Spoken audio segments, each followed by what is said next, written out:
அனைவருக்கும் வணக்கம். 6ஆம் வகுப்பு 3ஆம் பருவத்தில் இயல் 3 தான் பார்க்க போகிறோம். ஆல்ரெடி நம்ம முதல் பருவம் 2ஆம் பருவம் கம்ப்ளீட் பண்ணியாச்சு. 3ஆம் பருவத்தில் இயல் 1, 2 கம்ப்ளீட் பண்ணியாச்சு. இது இயல் 3. ஓகேயா? ஸோ இதுக்கு முன்னாடி வீடியோஸ் பார்க்காதவங்க இப்போ தான் இந்த வீடியோ ஃபஸ்ட் டைம் பார்க்குறீங்க அப்படின்னா முன்னாடி இருக்கிற வீடியோஸ் போய் பார்த்துட்டு அதுக்கப்புறமா இந்த வீடியோஸ் கண்டினியூ பண்ணிக்கோங்க. ஓகேயா?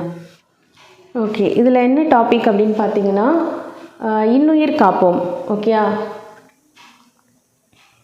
ஸோ உயிர்களை பேணி பாதுகாக்கிறத பற்றி தான் இதில் கொடுத்துருக்குறாங்க. பிற உயிர்களை தம் உயிர் போல் மதித்தல், பிற உயிர்களுக்கு துன்பம் தராமல் இருத்தல், உதவி செய்யும் பண்பை பெறுதல், உறுப்பு தானத்தின் முக்கியத்துவத்தை அறிதல். ஓகேயா? ஸோ ஃபஸ்ட்டு எடுத்ததுமே நமக்கு கொடுத்துருக்கிறது பார்த்திங்கன்னா ஆசிய ஜோதி அப்படின்னு சொல்லிட்டு. ஆசிய ஜோதி இரக்கம் என்பது தலை சிறந்த பண்பு. மனிதர்களிடம் மட்டுமன்று எல்லா உயிர்களிடத்திலும் இரக்கம் கொள்ள வேண்டும். மனிதர்கள் மட்டும் இல்லாமல் மற்ற எல்லா உயிரிடத்துலையுமே நம்ம இரக்கம் கொள்ளணும்னு சொல்கிறாங்க. பிற உயிர்களை தம் உயிர் போல் எண்ணி காக்க வேண்டும். அதுவே சான்றோர் போற்றும் உயிர் இரக்கம் ஆகும். அவ்விரக்கமே மனித குலத்தை வாழ வைக்கிறது. உலக உயிர்கள் எல்லாம் துன்பம் இன்றி இன்புட்டு வாழ வேண்டும்.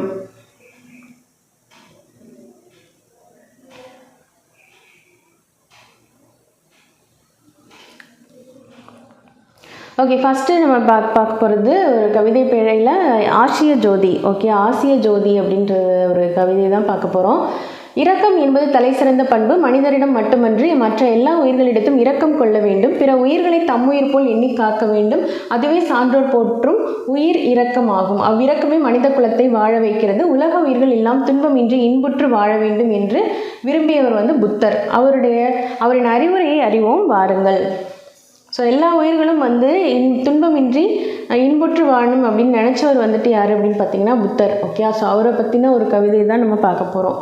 முன்கதை சுருக்கம். அரச வாழ்வை துறந்து நள்ளிரவில் அரண்மனையை விட்டு வந்தவர் புத்தபிரான். பிம்பிசார மன்னனின் யாகத்துக்காக ஆடுகள் கொண்டு செல்லப்பட்டன. அவற்றின் நடுவில் அடிபட்டு வலியால் துடித்து கொண்டிருந்த ஆட்டுக்குட்டியை புத்தர் தம் தோளில் சுமந்து சென்றார். யாகசாலையை அடைந்தார். மன்னனுக்கு அறிவுரையை கூறினார். நாடெங்கும் உயிர்கொலையை தடுத்து நிறுத்தினார். ஸோ அவர் அரச வாழ்வையே துறந்து அரண்மனையை விட்டு நள்ளிரவில் வெளியேறினவர் தான் புத்தர் இல்லையா? ஸோ அவர் ஒரு இடத்துக்கு போயிட்டு இருக்கும் பொழுது பிம்பிசார மன்னனுடைய யாகத்துக்காக ஆடுகள் கொண்டு சென்றுட்டுருக்குறாங்க. அந்த நடுவில் பார்த்திங்கன்னா ஒரு ஆட்டுக்குட்டி அடிபட்டு வலியால் துடிச்சிட்ருக்கு. ஸோ அந்த ஆட்டுக்குட்டியை எடுத்து தன்னுடைய தோளில் சுமந்துக்கிட்டு நேராக அந்த யாகசாலைக்கு போகிறாரு. ஓகே, மன்னனுக்கு அறிவுரை சொல்கிறாரு. நாடெங்கும் உயிர்கொலையை தடுத்து நிறுத்துறாரு. ஓகேயா? ஸோ எல்லா இடத்துலையும் உயிர்கொலை பண்ணக்கூடாது அப்படிங்கிறத தடுத்து நிறுத்துறாரு. நின்றவர் கண்டு நடுங்கினாரே, ஐயன் நேரிலே நிற்கவும் அஞ்சினாரே, துன்று கருணை நிறைந்த வள்ளல் அங்கு சொன்ன மொழிகளை கேளும் ஐயா. வாழும் உயிரை வாங்கிவிடல் இந்த மண்ணில் எவர்க்கும் எளிதாகும். வீழும் உடலை எழுப்புதலோ ஒரு மேந்தன் நினைக்கிலும் ஆகாதையா. யாரும் விரும்புவது இன்னுயிராம், அவர் என்றுமே காப்பதும் அன்னதேயாம். பாரில் எறும்பும் உயிர் பிழைக்கப்படும் பாடு முழுதும் அறிந்திலீரோ. நேரிய உள்ளம் இறங்கிடுமேல் இந்த நீள்நிலம் முற்றிலுமே ஆண்டிடலாம். பாரினில் மாறி பொழிந்திடவே வயல் பக்குவமாவது அறிந்திலீரோ. காட்டும் கருணை உடையவரே என்றும் கண்ணிய வாழ்வை உடையவராம். வாட்டும் உலகில் வரிந்திடுவார் இந்த மர்மம் அறியாத மூடரையா. காடு மலையெல்லாம் மேய்ந்து வந்து ஆடு தன் கன்று வருந்திட பாலையெல்லாம் தேடியும் மக்களை ஊட்டுவதும் ஒரு தீய செயலென எண்ணினீரோ. அம்புவி மீதில் இவ்வாடுகளும் உம்மை அண்டி பிழைக்கும் உயிரளவோ. நம்பி இருப்பவர் கும்பி எறிந்திடில் நன்மை உமக்கு வருமோ ஐயா. 1000 பாவங்கள் செய்தவெல்லாம் ஏழை ஆட்டின் தலையோடு அகன்றிடுமோ. தீயவையும் நல்லவையும் செய்தவரை விட்டு செல்வதும் ஒரு நாளும் இல்லை ஐயா.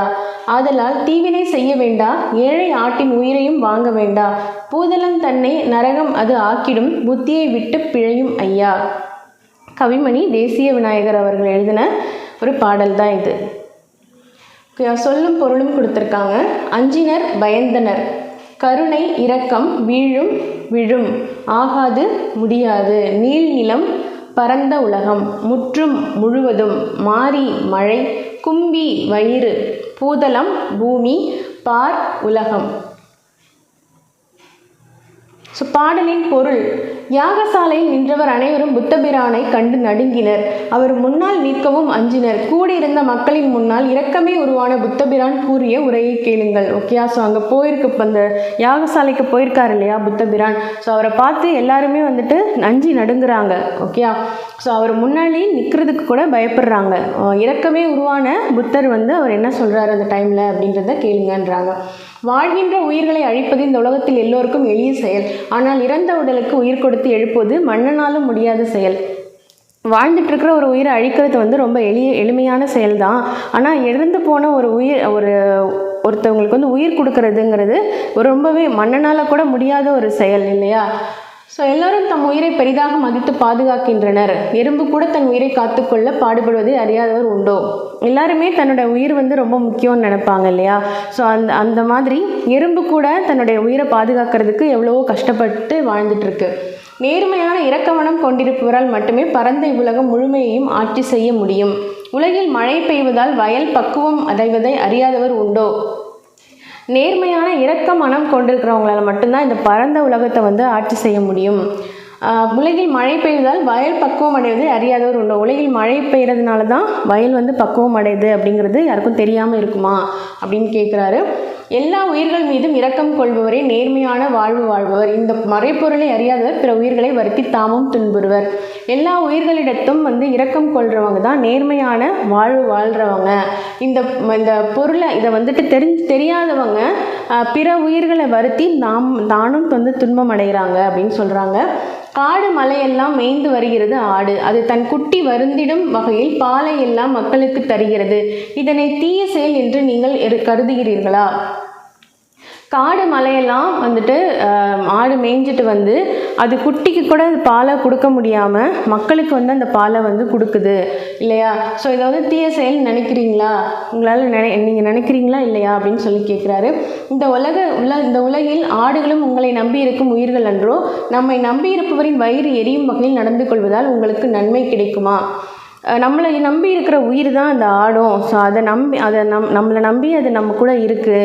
ஸோ அதை நம்ம வருத்துறோம் அப்படின்னா அது வயிறு எரியும் வரை நடந்து கொள்வது நமக்கு நன்மை அளிக்குமா அப்படின்னு கேட்குறாரு.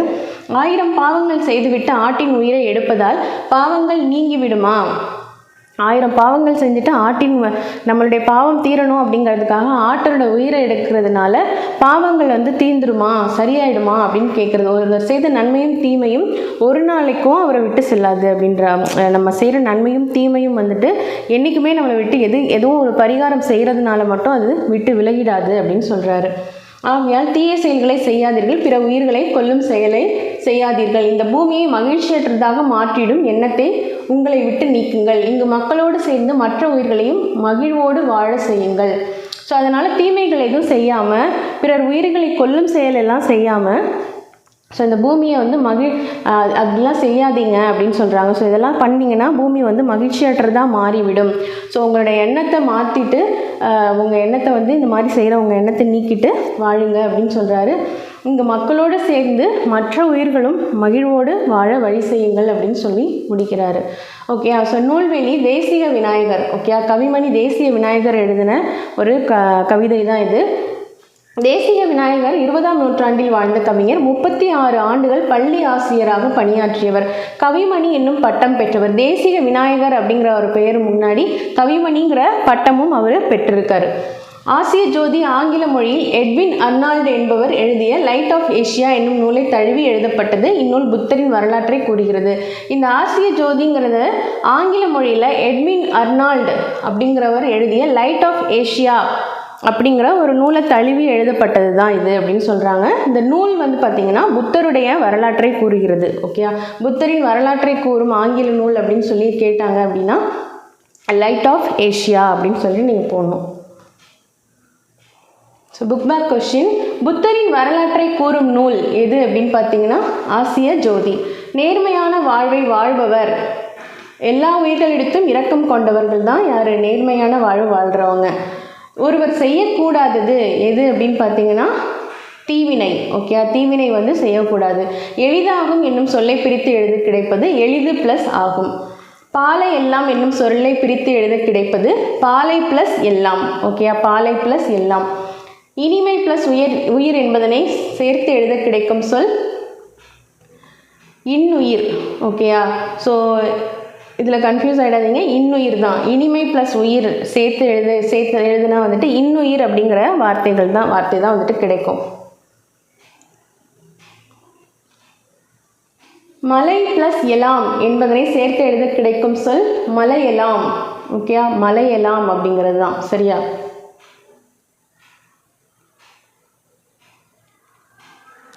இயல் 3 மனித நேயம். இல்லாதவர்க்கு கொடுத்து மகிழ்வதே ஈகை பசி என்று வந்தவர்க்கு வயிறார உணவிட வேண்டும், தீமை செய்தவர்க்கும் நன்மையை செய்ய வேண்டும், ஆதரவில்லாதவர்களை அன்புடன் அரவணைக்க வேண்டும், பிறர் துன்பத்தை தமது துன்பமாக நினைத்து வருந்தும் பண்பினை கொள்ள வேண்டும், இப்பண்புகளை கொண்டு வாழ்வோர் உயர்வு அடைவர், அப்படி வாழ்ந்தோரின் வாழ்வில் சில நிகழ்வுகளை காண்போம் வாருங்கள் அப்படின்னு சொல்கிறாங்க. ஸோ இந்த லெசனில் வந்துட்டு நம்ம வள்ளலார், அப்புறம் அன்னை தெரசா, அப்புறம் கைலாஷ் சத்யார்த்தி அப்படிங்கிறவரை பற்றி பார்க்க போகிறோம். 3 பேர். இவங்க வந்துட்டு எல்லாருக்குமே ரொம்ப உதவியாக இருந்திருக்கிறாங்க. ஓகே? ஸோ எந்தெந்த விஷயத்தில் உதவியாக இருந்திருக்காங்க அப்படிங்கிறது தான் இந்த லெசனில் கொடுத்துருக்காங்க. ஸோ இதை நம்ம பார்க்கலாம். உலகில் எந்த ஆறும் தனது தாகத்திற்காக ஓடுவதல்ல, எந்த நிலமும் தன் பசிக்காக விளைவதில்லை. ஓகே? எந்த ஆறும் வந்து தன்னுடைய தாகத்துக்காக ஓடுறதில்ல, எந்த நிலமும் தன் பசிக்காக விளையலை அப்படின்னு சொல்கிறாங்க. எந்த மரமும் தனக்காக கனிகளை உருவாக்குவதில்லை. இவற்றைப் போல மனிதனும் தனக்கென வாழாமல் பிறர்க்கென வாழ வேண்டும். ஓகேயா? ஸோ இந்த ஆறு, அப்புறம் நிலம், மரம் இதெல்லாம் வந்து தனக்காக வாழாமல் மற்றவங்களுடைய பசியை தீர்க்கறதுக்காக இருக்கிற மாதிரி நம்மளும் வந்துட்டு பிறர்க்காக வாழணும் அப்படின்னு சொல்கிறாங்க. அவ்வாறு வாழ்வதற்கு அருள், பொறுமை, பரிவு, நன்றி உணர்வு, இன்சொல் பேசுதல் போன்றவை தேவை. எல்லா உயிர்களிடமும் அன்பு செலுத்துதல் வேண்டும். அதுவே மனித நேயம் ஆகும். மனித நேயத்துடன் வாழ்பவர்களால் தான் இவ்வுலகம் இயங்கிக் கொண்டிருக்கிறது. இந்த உண்மையை தமக்கென முயலான் ஒன்றால் பிறர்க்கென முயலுனர் உண்மையானே அப்படின்ற ஒரு புறநானூற்று அடிகள் உணர்த்துகின்றன. ஓகேயா? மனித நேயத்துடன் வாழ்பவர்களால் தான், மனித நேயத்தோடு இருக்கிறவங்களால தான் இந்த உலகம் இயங்குது அப்படிங்கிறத இந்த புறநானூற்று அடிகள் வந்து சொல்லுது அப்படின்னு சொல்கிறாங்க. ஓகே? தமக்கென முயலா நோன்றால் பிறர்க்கென முயலுனர் உண்மையானே. ஓகே? அப்புறம் 182. அடுத்தது வள்ளலார் பற்றி பார்க்க போகிறோம். வள்ளலார் வாழ்வில் நடந்ததாக ஒரு நிகழ்வை பலரும் கூறுவதுண்டு. வள்ளலார் தம் இளம் வயதில் ஒரு நாள் நடந்து வந்து கொண்டிருந்தார். நீண்ட தூரம் நடந்ததால் களைப்பு ஏற்பட்டது. எனவே ஓய்வு எடுக்க விரும்பினார். வழியில் சத்திரம் ஒன்று இருந்தது. அந்த திண்ணையில் படுத்து உறங்கினார். அப்பொழுது ஒருவன் அங்கு வந்தான். படுத்திருந்த வள்ளலாரின் காதில் கடுக்கன் இருப்பதை கண்டான். அதனை தனதாக்கிக் கொள்ள முடிவெடுத்தான். தங்க கடுக்கனை மெதுவாக கழற்றினான். அவனது செயலை அறிந்தும் வள்ளலார் கண்மூடியபடியே படுத்திருந்தார். ஒரு கடுக்கனை கழற்றியவுடன் மறுகாதில் உள்ள கடுக்கனை அவன் கழற்றுவதற்கு ஏதுவாக திரும்பி படுத்தார். அவன் அதையும் கழற்றி கொண்டு அந்த இடத்தை விட்டு அகன்று செல்ல முற்பட்டான். அப்போது வள்ளலார் மென்மையான குரலில், அப்பா, இவை 2 தங்க கடுக்கன்கள், குறைந்த விலைக்கு விற்றுவிடாதே. மேலும் ஒரு கடுக்கனுடன் சென்றால் உன்னை திருடன் என எளிதாக கண்டுபிடித்து விடுவார்கள். எனவேதான் 2 கடுக்கன்களையும் நீ எடுத்துக்கொள்வதற்கு வாய்ப்பாக திரும்பி படுத்தேன் என்றார். வள்ளலார் கூறியதை கேட்டு அவன் வெட்கி தலை குனிந்தான். இவ்வாறு தம் பொருள் கவர்ந்தவரிடம் கூட அன்பு காட்டியவர் தான் வந்துட்டு வள்ளலார். தன்னுடைய அவர் வந்துட்டு ஒரு இடத்துல படுத்திருந்திருக்காரு, ஒரு திண்ணையில் படுத்திருந்திருக்காரு இல்லையா, ஒரு தர்மசாலையில் திண்ணையில் படுத்திருந்திருக்காரு. ஸோ அங்கே வந்துட்டு பார்த்தீங்கன்னா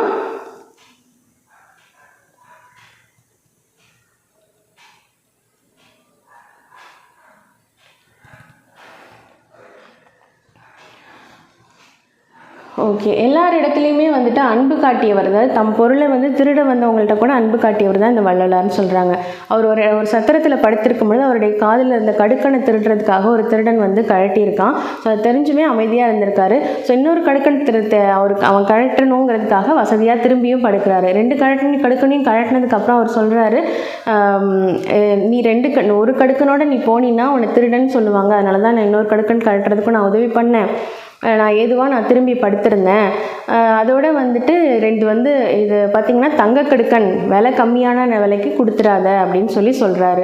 ஸோ அந்த திருடன் வந்து வெக்கி தலை குனிகிறான். ஸோ இந்த மாதிரி தனக்கு தீமை செய்ய வந்தவங்கள்ட்டையும் அன்பு பாராட்டியவர் தான் பார்த்திங்கன்னா வள்ளலார். ஓகேயா?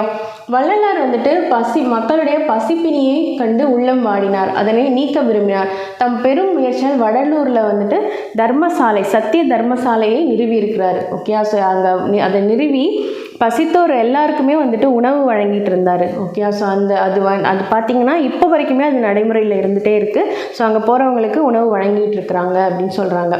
வாடிய பயிரை கண்டபோதெல்லாம் வாடினேன் அப்படின்னு சொன்னவர் வள்ளலார்.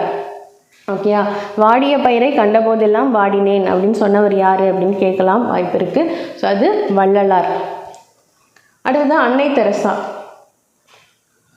ஸோ இவங்க வந்துட்டு தெரியாதவங்க யாருமே இருக்க முடியாது. ஸோ இவங்களை பற்றினா ஒரு சின்ன நிகழ்வை தான் சொல்லியிருக்கிறாங்க. ஒரு நாள் அன்னை தெரசா சாலையின் ஓரமாக நடந்து சென்றார். அப்பொழுது வழியில் மூதாட்டி ஒருவர் சாலையின் ஓரம் படுத்திருந்தார்.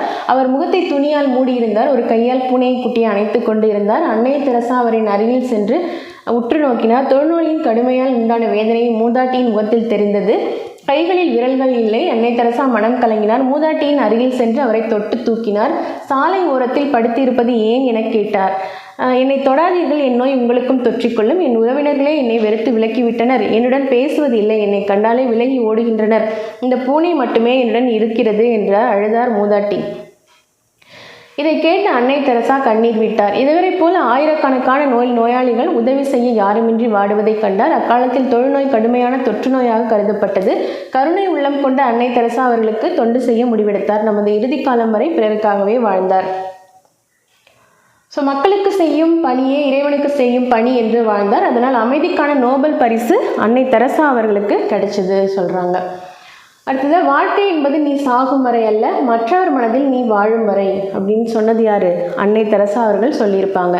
வாழ்க்கை என்பது நீ சாகிற வரைக்கும் இல்லை, நீ இறந்ததுக்கு அப்புறமும் மற்றவர்கள் மனசில் நீ எவ்வளோ நாள் இருக்கியோ அதுதான் வந்துட்டு நீ உயிரோடு வாழ்கிறதா அர்த்தம் அப்படின்னு சொல்கிறாங்க. ஸோ இதை ஞாபகம் வச்சுக்கோங்க, கேட்கறதுக்கு வாய்ப்பு இருக்குது. கைலாஷ் சத்யார்த்தி அன்னை தெரசாவின் அடுத்து அமைதிக்கான நோபல் பரிசு பெற்ற இந்தியர் கைலாஷ் சத்யார்த்தி. ஓகேயா, ஸோ அன்னை தெரசாவுக்கு அடுத்து தான் அமைதிக்கான நோபல் பரிசு பெற்றவர் இவர் தான். பெற்ற இந்தியர் யார் அப்படின்னு பார்த்தீங்கன்னா கைலாஷ் சத்யார்த்திங்கிறவர் தான். ஓகே, சிறு வயதில் தினமும் பள்ளிக்கூடம் செல்லும் பொழுது சாலையோரத்தில் ஒரு சிறுவனை காண்பார். அவன் தன் தந்தையிடம் அமர்ந்து வேலைப்பாடு செய்து கொண்டிருப்பான். ஏன் அந்த சிறுவன் தன்னை போல் பள்ளிக்கு வரவில்லை என்ற கேள்வி அவர் உள்ளத்தில் உறுத்தி கொண்டே இருந்தது. தம் ஆசிரியரிடமும் பெற்றோரிடம் இக்கேள்வியை கேட்டார். பணம் இல்லாததால் அச்சிறுவன் பள்ளிக்கு வரவில்லை. வீட்டின் உணவு தேவையை நிறைவு செய்ய பணம் வேண்டும். எனவே அவன் பணம் ஈட்ட வேலை பார்க்கிறான் என்ற பதில் கிடைத்தது. அந்த பதில் அவருக்கு மிகுந்த மன வருத்தத்தை கொடுத்தது. ஓகே, அவருடைய மனிதநேயம் பிற்காலத்தில் அவரை பள்ளி செல்லாத குழந்தைகள் மேல் பரிவு கொள்ள வைத்தது. ஓகே, ஸோ அந்த மனிதநேயம் வந்துட்டு அவர் சின்ன வயசில் நடந்த அந்த நிகழ்வு, ஒரு சிறுவன் படிக்காமல் அவன் அவங்க அப்பாவுக்கு ஹெல்ப் பண்ணிட்டு இருக்கிறத பார்த்துருக்காரு. ஸோ அந்த நிகழ்வை பார்த்துட்டு அவங்க பெற்றோர்கிட்டையும் ஆசிரியர்கள்ட்டையும் கேட்கும்போது அவனுக்கு படிக்கிறதுக்கு பணம் இல்லை, ஸோ உணவு தேவையை பூர்த்தி செய்கிறதுக்காக அவன் வேலைக்கு போகிறான் அப்படின்னு சொல்கிறாங்க. ஸோ அதை கேட்டு ரொம்பவே வருத்தப்படுறாரு. ஸோ இப்போ பிள்ளைகள் படிக்கணும் அப்படின்னா பணம் தேவைப்படுது, குழந்தைகள் படிக்க பணம் தேவைப்படுது அப்படின்னு ரொம்ப வருத்தம் அடைகிறாரு. ஸோ அவருடைய மனிதநேயம் பிற்காலத்தில் அவர் பள்ளி செல்லாத குழந்தைகள் மேல் பரிவு கொள்ள வைத்தது. அதற்காக அவர் குழந்தைகளை பாதுகாப்பாம் அப்படின்னு சொல்லிட்டு ஒரு இயக்கத்தையும் தொடங்குறாரு. அந்த இயக்கத்தின் மூலம் குழந்தை தொழிலாளர் முறையை ஒழிக்க பாடுபட்டு வருகிறார். கடந்த 30 ஆண்டுகளில் 80,000 குழந்தை தொழிலாளர்களை மீட்டுள்ளார். ஓகேயா, 30 வருஷத்தில் அவர் கஷ்டப்பட்டு 80,000 குழந்தை தொழிலாளர்களை அவர் மீட்டிருக்காரு. ஓகேயா, உலக குழந்தைகள் கல்வி உரிமைக்காக 103 நாடுகளில் 80,000 கிலோமீட்டர் தூரம் நடைப்பயணம் சென்றுள்ளார். ஓகேயா, 86,000 குழந்தை தொழிலாளர்களை மீட்டிருக்காரு. உலக குழந்தைகளின் கல்வி உரிமைக்காக ஓகே, நாட் ஓன்லி இந்திய குழந்தைகள், உலக குழந்தைகளின் கல்வி உரிமைக்காக 103 நாடுகளில் 80,000 கிலோமீட்டர் தூரம் வரைக்கும் நடைப்பயணம் செஞ்சிருக்காரு அப்படின்னு சொல்கிறாங்க. குழந்தைகளின் கல்வி மற்றும் உரிமைக்காக நாடு கடந்து பரப்புரை ஆற்றி வருகிறார். ஓகே, குழந்தைகளுடைய கல்வி அவங்களுடைய உரிமைக்காக நாடு கடந்தும் இன்னைக்கும் பரப்புரை செய்து வந்துட்டுருக்காரு அப்படின்னு சொல்கிறாங்க. ஸோ யாரை பற்றி பார்த்தோம்? வள்ளலார் அவர்கள் சத்திய தர்மசாலை நிறுவியிருக்காரு அப்படின்றது பார்த்தோம். அடுத்ததாக அன்னை தெரசா அவர்களுக்கு அமைதிக்கான நோபல் பரிசு, தொழுநோய் பாதிக்கப்பட்டவங்களை அவங்க ஹெல்ப் பண்ணி அவங்கள பாதுகாத்ததுக்காக அமைதிக்கான நோபல் பரிசு அவங்களுக்கு கிடச்சிது. அடுத்ததான் இவர் குழந்தைகளை பாதுகாப்போம் அப்படின்ற ஒரு இயக்கத்தை தொடங்கி குழந்தைகளுக்கான தொழிலாளர்களை பாதுகாத்து அவங்களுக்கான கல்வி உரிமைகளை பெற்றுத்தராரு அப்படின்னு சொல்லிட்டு பார்த்தோம் இல்லையா? ஓகே, ஸோ இவங்கள மாதிரி நம்மளும் மனித நேயத்தோடு இருக்கணும் அப்படின்னு சொல்கிறாங்க.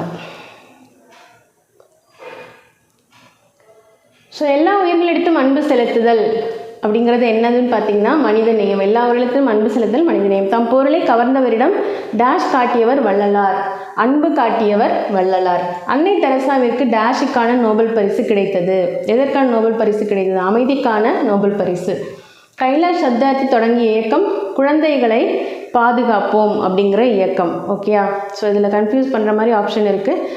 குழந்தைகளை பாதுகாப்போம் அப்படிங்கிறது தான் அவர் தொடங்கின இயக்கம். அடுத்ததாக வள்ளலார். வள்ளலார் வந்துட்டு யார்? பசிப்பினி போக்கியவர். ஓகேயா? கைலாஷ் சத்தியார்த்திங்கிறவர் குழந்தைகள் உரிமைக்கு பாடுபட்டவர். அன்னை தெரசா நோயாளிகளிடம் அன்பு காட்டியவர்.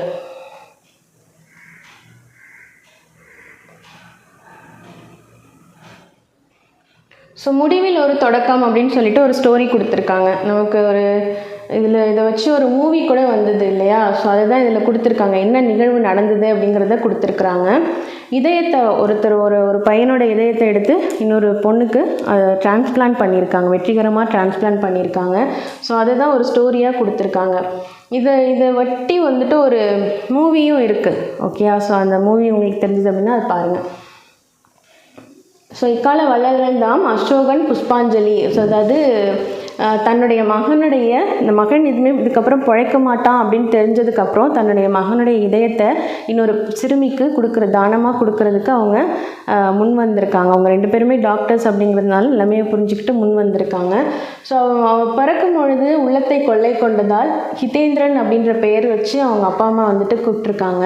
ஸோ அவன் இறந்த போதும் உலகத்தாருடைய இதயங்களை வந்துட்டு கொள்ளை கொண்டான் அப்படின்னு சொல்லியிருக்காங்க. ஓகேயா? ஸோ இது ஒரு ஒன்ஸ் ரீட் பண்ணிக்கோங்க.